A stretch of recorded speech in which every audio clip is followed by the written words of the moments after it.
Hello friends, this is चेतन।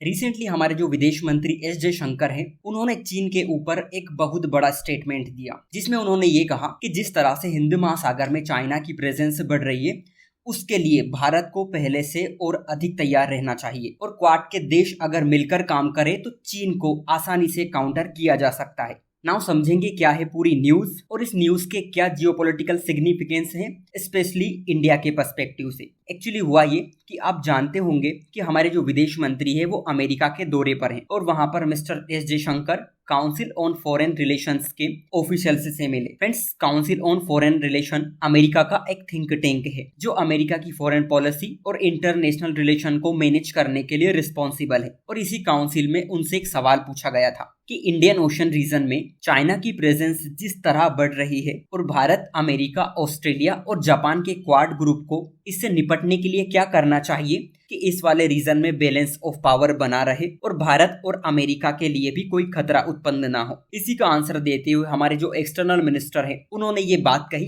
कि अगर आप पिछले 20 से 25 सालों को देखते हो तो इंडियन ओशन में चाइनीज नेवी की प्रेजेंस लगातार बढ़ रही है और इसका रीजन है कि चाइना अपनी नौसेना में लगातार वृद्धि कर रहा है। इसलिए जब उसके पास इतनी बड़ी नौसेना है तो वहां इस नौसेना को कहीं ना कहीं तो तैनात करेगा और यही कारण है कि चाइना अपनी बड़ी नेवी को साउथ चाइना सी और इंडियन ओशन रीजन में तैनात कर रहा है। फ्रेंड्स, इसी के साथ उन्होंने एक इम्पोर्टेंट बात भी की जो इंडियन पॉलिटिक्स से रिलेटेड है कि अब मैं कई मामलों में कहूंगा कि अगर हम पीछे मुड़ के देखें तो हो सकता है कि पुरानी जो सरकारें रही हैं, पुराने पॉलिसी मेकर्स रहे हैं, उन्होंने इस मुद्दे को बहुत कम महत्व दिया कि चाइना इंडियन ओशन में अपनी प्रेजेंस को बढ़ाएगा। लेकिन अब ये समय आ गया है और हमारे लिए बहुत रीजनेबल भी है कि हम ना सिर्फ कोशिश और तैयारी करें बल्कि रियलिटी में चाइना जिस तरह इंडियन ओशन में अपनी प्रेजेंस को बढ़ा रहा है उसके लिए तैयार रहें। फ्रेंड्स, क्वाड का जिक्र उन्होंने इसलिए किया क्योंकि क्वाड जो कि क्वाड्रिलेटरल सिक्योरिटी डायलॉग है, जिसे हम सिंपली क्वाड भी कहते हैं, ये एक तरह का स्ट्रेटेजिक फोरम है जिसमें यूनाइटेड स्टेट, इंडिया, जापान और ऑस्ट्रेलिया शामिल हैं, क्योंकि इसका main M Indo Pacific region में रीजनल सिक्योरिटी और इकोनॉमिक कोऑपरेशन को मजबूत करना है। इसीलिए हमारे जो विदेश मंत्री एस जयशंकर ने उन्होंने इसके बारे में बात की, क्योंकि इसे एशिया का नाटो भी कहा जाता है और इंडो पैसिफिक रीजन में जिस तरह चाइना की दादागिरी बढ़ रही है उसको काउंटर करने के लिए ही इस ग्रुप को बनाया गया। इसी टाइम एस जयशंकर ने चाइना की स्ट्रिंग ऑफ पल्स पॉलिसी को लेकर भी चीन को घेरने का काम किया। स्ट्रिंग ऑफ पल्स रणनीति के तहत चाइना हिंद महासागर में अपनी मिलिट्री कैपेबिलिटी को डेवलप करना चाहता है, जिसमें पोर्ट बनाना, इंफ्रास्ट्रक्चर खड़े करना और जरूरत पड़ने पर इन इंफ्रास्ट्रक्चर को मिलिट्री पर्पस से यूज करना इस पॉलिसी का हिस्सा है। फ्रेंड्स, इसी पॉलिसी के तहत चाइना ने हॉर्न ऑफ अफ्रीका में जो जिबूती एक जगह है वहां पर अपना एक पोर्ट बनाया। इसकी लोकेशन आप यहाँ देख सकते हैं कि ये कितना स्ट्रेटेजिकली इंपॉर्टेंट है। वहीं पाकिस्तान के ग्वादर में भी वहां एक अपना पोर्ट बना रहा है। साथ ही